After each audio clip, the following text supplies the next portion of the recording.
שלום, כאן השחקנית והשחקנית גילה אלמגור,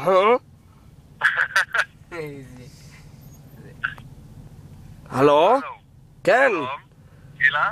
כן, תגיד, אתה אוהב תיאטרון? אני מאוד אוהב תיאטרון. אני רוצה לשמוע את זה. תגיד, אני מכור לתיאטרון. אני מכור לתיאטרון. אני הייתי 9 שנים מנוי בקאמרי, בבימה.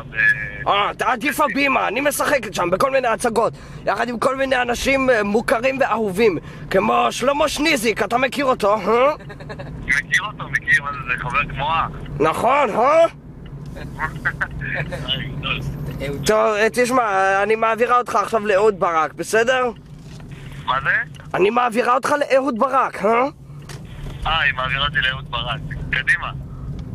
שלום לך, כאן שר הביטחון אהוד ברק. סליחה, לא שמעתי. כאן שר הביטחון אהוד ברק. יפה, מה הולך? הכל בסדר, הוא הולך ורץ. איך אצלך?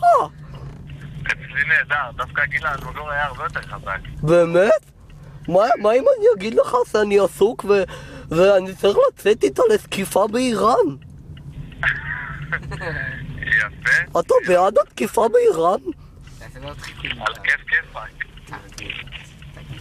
טוב, תשמע, אני בדיוק רואה פה ארץ נהדרת, תשמע. בפרק הקודם של תגלית. מה זה? לא שמעתי. תגלית. כן. תעשה tonight on.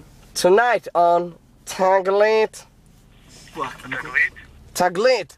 תגיד אדוני, מה אתה מעדיף? ארץ נהדרת או תיאטרון? בובה של לילה. חרא של לילה? מה זה? בלי כללות, איזי. בובה של לילה, בובה של לילה. בובה של לילה, טוב, תודה רבה לך. להתראות. תעשה מנוי להבימה, וכולנו בהיי. כולנו בהיי וכולנו שלמה שניזי, כן? קדימה הפועל. יאללה, הפועל, להתראות. מכבי. להתראות, איזי. ביי. ביי.